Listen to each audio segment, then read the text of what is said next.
নমস্কার বন্ধুরা, আপনারা সবাই দেখছেন সরকারি সংবাদ ইউটিউব চ্যানেল। কেন্দ্র সরকার অর্থাৎ মোদী সরকার আবাস যোজনা আবেদনের ফর্মে একটি বিশাল বড় পরিবর্তন করেছে। এই যে বন্ধুরা, যে ফর্মটা আপনারা দেখতে পাচ্ছেন, এটাই হচ্ছে সেই নতুন ফর্ম।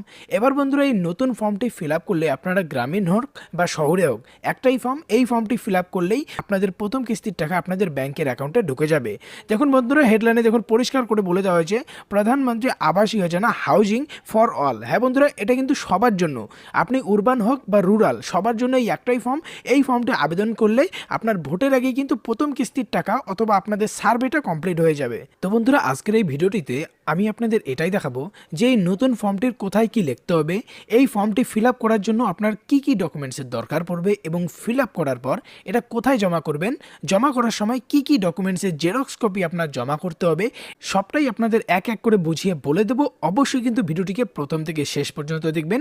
আর অবশ্যই বন্ধুরা, আপনারা কোন জেলা থেকে ভিডিওটিকে দেখছেন সেটা কিন্তু কমেন্ট বক্সে অবশ্যই বলে দেবেন। তো বন্ধুরা, যদি আপনারাও চান যে আপনাদের ঘরের প্রথম কিস্তির টাকাটা আপনাদের ব্যাংকের অ্যাকাউন্টে পাঠিয়ে দেওয়া হোক, তাহলে কিন্তু অবশ্যই এই ভিডিওটিকে একটি লাইক করবেন, এরই সঙ্গে লাল রঙের সাবস্ক্রাইব বাটনে ক্লিক করে বেল নোটিফিকেশনটা অল করে দেবেন। তো বন্ধুরা, সবার প্রথমে দেখুন এখানে কি বলা হয়েছে যে স্টেট, এখানে কিন্তু সুন্দর করে আপনাদের রাজ্যের নামটা লিখবেন। তারপর দেখুন বলা হয়েছে name of city slash town, এখানে আপনার গ্রাম বা শহরের নামটা পরিষ্কার করে লিখে দেবেন। এরপর বলা হয়েছে কি দেখুন রিকোয়ার্ড ইনফরমেশন অফ বেনিফিশিয়ারি, এখানে আপনার সমস্ত তথ্য এবার আপনাকে দিতে হবে। তো এই ফর্মটি ফিল আপ করার জন্য সবার প্রথমে আপনার হাতের কাছে আপনার রেশন কার্ড, আধার কার্ড, ভোটার কার্ড, মানে যে আবেদন করবে তার এই সমস্ত ডকুমেন্টস লাগবে। সেই সমস্ত ডকুমেন্টস নিয়ে বসে পড়ুন। এবার দেখুন সবার প্রথমে এক নম্বরে বলা হয়েছে name of head of the family, মানে যার নামে আবেদন হবে তার নামটা এখানে লাগবে। অবশ্যই যে আবেদন করবে তাকে কিন্তু বাড়ির প্রধান হতে হবে। এরপর বলা হচ্ছে সেক্স, তো এখানে মেল হলে 1 আর ফিমেল হলে 2 এখানে লিখতে হবে আপনার। এরপর 3 নম্বরে বলা হয়েছে ফাদার্স নাম, মানে যে আবেদন করবে আবেদনকারীর বাবার নামটা এখানে লিখতে হবে, সেটা আধার কার্ড থেকে আপনি পেয়ে যাবেন। এরপর যে 4 নম্বরে যেটা বলা আছে যে present address and contact details, এখানে আপনার যোগাযোগের ঠিকানাটা এখানে দিতে হবে। তো সবার প্রথমে আছে হাউস, ফ্ল্যাট বা ডোর নাম্বার, এটা এখানে সুন্দর করে লিখে দেবেন। এরপর হচ্ছে নেম অফ স্ট্রিট, এটাও আপনার ডকুমেন্টস দেখে সুন্দর করে এখানে লিখে দেবেন। এরপর আছে সিটি, তো আপনার শহর বা গ্রাম সেটার নাম এখানে লিখে দিতে পারবেন। এরপর আছে মোবাইল নম্বর, অবশ্যই আপনার একটা অ্যাক্টিভেট মোবাইল নম্বর এখানে দিয়ে দেবেন। অবশ্যই মনে রাখবেন, যদি এখানে উপরে কোনো একটা যদি ভুল করেন তো সার্ভে করার সময় কিন্তু আপনার মোবাইল নম্বরে ফোন আসবে। তো অবশ্যই ফোন নম্বরটা একটু ভেবে চিন্তে দেবেন, কোনো যেন মিস্টেক না হয়।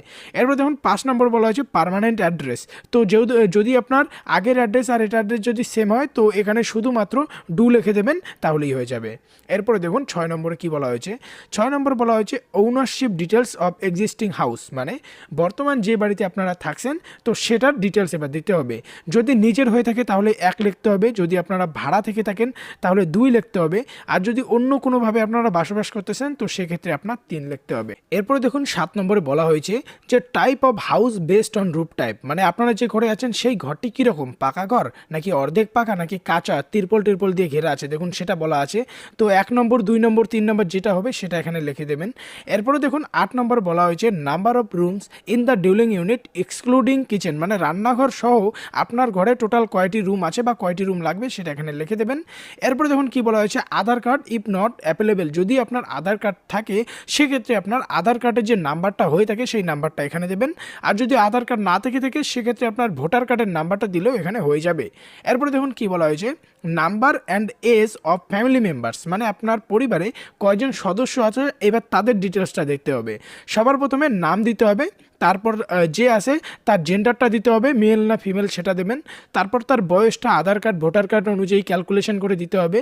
এরপরে আধার কার্ড ভোটার কার্ড যেটা ডকুমেন্টসই থাকবে সেটার নাম্বারটা এখানে লিখতে হবে। অবশ্যই মনে রাখবেন নাম লেখার সঙ্গে সঙ্গে কিন্তু আপনার সঙ্গে রিলেশনটাও লিখে দিতে হবে। এখানে ধরুন নাম লিখলেন তারপর স্ল্যাশ দিয়ে লিখে দিলেন এটা মাদার কি ফাদার, সেটা কিন্তু লিখে দিতে হবে। এইভাবে সমস্ত ফ্যামিলি মেম্বার্সের নাম এখানে আপনার তুলতে হবে। এরপরে দেখুন কি বলা হয়েছে রিলিজন, মানে আপনি কোন ধর্মের আছেন, হিন্দু, মুসলিম, খ্রিস্টান, বুদ্ধ, জৈন, যেটা হবেন সেটা দেখুন পাশে নাম্বার দেওয়া আছে, এই নাম্বারটা অনুযায়ী আপনার এখানে নাম্বার লিখতে হবে, ঠিক আছে। এরপরে আমরা পরবর্তী ফর্মের পেজে চলে আসি। দেখুন এখানে কি বলা হয়েছে যে 12 নম্বরে দেখুন কি বলা হয়েছে কাস্ট, মানে আপনার যদি কোনো কাস্ট সার্টিফিকেট থেকে থাকে জেনারেল, এসসি, এসটি, ওবিসি যেটাই থাকবে সেটা এখানে লিখে দেবেন। এরপর বলা আছে ব্যাঙ্ক ডিটেলস, তো এটা কিন্তু সবথেকে গুরুত্বপূর্ণ একটা স্টেপ, ভুল করলে কিন্তু টাকাটা আপনাদের অ্যাকাউন্টে ঢুকবে না, পুরো ফর্মটাও বাতিল হয়ে যেতে পারে। দেখুন প্রথমে আসে ব্যাংকের অ্যাকাউন্ট নাম্বার, এখানে আপনার যে ব্যাংকের পাসবই থাকবে সেই পাস বই দেখে কিন্তু সেখানে অ্যাকাউন্ট নাম্বারটা একদম দেখে শুনে ভালো মতো ওখানে লিখবেন, বারবার চেক করে লিখবেন যেন কোনো ভুল না হয়। এরপরে বলা আছে বি নাম্বারে name of the bank and branch, ব্যাংকের নাম আর ব্রাঞ্চের নামটাও সেটা আপনারা পাস বইয়ের প্রথম পেজে পেয়ে যাবেন, সেখান থেকে সুন্দর করে এখানে লিখে নেবেন। এরপরে দেখুন এখানে 14 নম্বরে বলা হয়েছে number of years of stay in this town, মানে আপনি শহর বা গ্রামে যে আসেন সেখানে কত বছর থেকে আসেন, 1 বছর 2 বছর 3 বছর যেটা হবে সেটা এখানে লিখে দেবেন। অবশ্যই মনে রাখবেন যদি 5 বছরের নিচে হয়ে থাকেন সেক্ষেত্রে কিন্তু আপনার পুরো ফর্মটা বাতিল হয়ে যাবে। এরপর দেখুন পরবর্তীতে কি বলা হয়েছে 15 নম্বরে দেখুন কি বলা হয়েছে সাইজ অফ এক্সিস্টিং ডিউলিং ইউনিট, মানে আপনার যে ঘরটা আছে বর্তমানে সেই ঘরটার কত সাইজ সেই সাইজটা এখানে লিখতে হবে, মানে কার্পেট এরিয়াটা আপনার লিখতে হবে। Whether the family ওনস any house, অর্থাৎ আপনার এটা ছাড়াও অন্য কোনো জায়গায় কোনো ঘর বাড়ি আছে কিনা সেক্ষেত্রে আপনার লিখতে হবে ইয়েস হলে ইয়েস, নো হলে নো। যদি আপনার ঘর থেকে সেক্ষেত্রে কিন্তু আপনার নিচে লোকেশনটাও দিতে হবে যে আপনার কোথায় ঘরটি রয়েছে। এরপরে 17 নম্বরে যেটা বলা হয়েছে এমপ্লয়মেন্ট স্ট্যাটাস, অর্থাৎ জীবিকা নির্বাহ, আপনারা কিভাবে কাজ করেন, সরকারি চাকরি পান বা স্যালারিড পান বা দৈনিক শ্রমিক অর্থাৎ কোনো লেবার হিসেবে কাজ করেন, তো যেটা হবে সেই নাম্বারটা এখানে লিখে দেবেন। এরপরে যেটা আছে 18 নম্বর কি বলা হয়েছে average monthly income of house hold, মানে ঘরের মান্থলি ইনকামটা কত সেটা এখানে লিখতে হবে এবার। এরপর বলা হয়েছে 19 নম্বরে does the family have a BPL card, যদি বিপিএল কার্ড থাকে সেক্ষেত্রে ইয়েস, আর না হলে নোতে আপনার ক্লিক করতে হবে। এরপরে যেটা বলা হয়েছে যদি বিপিএল কার্ড থাকে সেক্ষেত্রে কিন্তু আপনার নিচে বিপিএল কার্ডের নম্বরটাও দিতে হবে। এরপরে দেখুন 20 নম্বরে কি বলা হয়েছে যে হাউজিং রিকোয়ারমেন্ট অফ ফ্যামিলি, মানে কি ধরনের ঘর লাগে, নিউ হাউস নতুন বাড়ি নাকি এনহ্যান্সমেন্ট, মানে পুরোনোটাকেই আপনারা ঠিক করবেন, তো সেই হিসেবে কিন্তু এখানে লিখতে হবে। এরপরে দেখুন 21 নম্বর কি বলা হয়েছে in case of enhancement please specify enhancement required, মানে যদি আপনি পুরনো ঘরটাকে ঠিক করেন তো আপনি সেটাকে কি ঠিক করবেন, একটা রুম ঠিক করবেন নাকি রান্নাঘর নাকি বাথরুম, তো সেই হিসাবে এখানে আপনার লিখতে হবে। এরপর 22 নম্বর বলা হয়েছে preferred component of mission under which beneficiary need assistance under HFA, অর্থাৎ ঘরটাকে আপনারা সাবসিডিড হিসাবে পেতে চান নাকি কারো পার্টনারশিপে তৈরি করতে চান নাকি নিজে তৈরি করতে চান, তো সেটা কিন্তু আপনার এখানে লিখে দিতে হবে। এরপরে দেখুন 23 নম্বরে কি বলা হয়েছে তার উপরে দেখুন কি বলা হয়েছে additional information to B collected from the applicants, মানে আবেদনকারীর কিছু যাবতীয় তথ্য এবার এখানে নেওয়া হবে।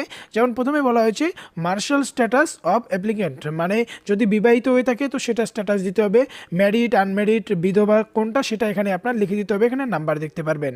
এরপরে দেখুন কি বলা হয়েছে 24 নম্বরে husband name of applicant is married or window female, মানে যদি মহিলা হয়ে থাকে সেক্ষেত্রে কিন্তু হাজব্যান্ডের নামটা দিতে হবে। এরপর 25 নম্বর বলা হয়েছে ল্যান্ড ওনারশিপ অ্যান্ড ডিটেলস, মানে যেই জায়গায় জমিটা হবে সেই জমির কিন্তু তথ্যাদি দিতে হবে। ধরুন যে খতিয়ানের নাম আছে, মানে জমি কার নামে আছে তার সমস্ত নাম্বার, খতিয়ানের নাম, পাট্টা নাম, ডাক নাম্বার, সব নাম্বারটা এখানে আপনার দিতে হবে। 26 নম্বরে দেখুন পরিষ্কার করে বলে দেওয়া হয়েছে যে type of house based on wall type, মানে কি ধরনের ঘর আপনার চাই, পাকা ঘর চাই তাহলে 1 লিখতে হবে, সেই অর্ধেক পাকা হলে সেখানে 2 লিখতে হবে, এইভাবে আপনার যেই ধরনের ঘর লাগে তো সেটা কিন্তু আপনার এখানে লিখতে হবে। এখানে দেখুন নাম্বার দেওয়া আছে সেটা লিখে নেবেন। এবার দেখুন 27 নম্বরে কি বলা হয়েছে 27 নম্বরে whether the applicant ওনস any vehicle, মানে যে আবেদনকারী তার কোনো গাড়ি আছে কিনা, যদি সেক্ষেত্রে ইয়েস নো এখানে ক্লিক করতে হবে। এবার যদি 2 হুইলার হয় সেখানে আপনার 1 ক্লিক করতে হবে, দেখুন বলা হয়েছে 2 হুইলারে 1, যদি 3 হুইলার থাকে সেক্ষেত্রে 2, 4 হুইলারে 4, কার ভ্যান এসইউবি এই ধরনের, এলসিবি হেভি কার হলে আপনার 4 লিখতে হবে। তো এখানে আপনার যদি গাড়ি থাকে সেটা কিন্তু এখানে লিখে দেবেন। এরই সঙ্গে আপনার যে গাড়িটা আছে সেই গাড়িটা কিন্তু ছবিও এখানে আপনার অ্যাটাচ করে দিতে হবে। এরপর দেখুন কি বলা হয়েছে এখানে কিন্তু আপনার এবার একটা সই লাগবে, আর যদি সই করতে না পারেন সেখানে কিন্তু একটা আঙুলের বুড়ো আঙুলের ছাপটা এখানে আপনার দিতে হবে।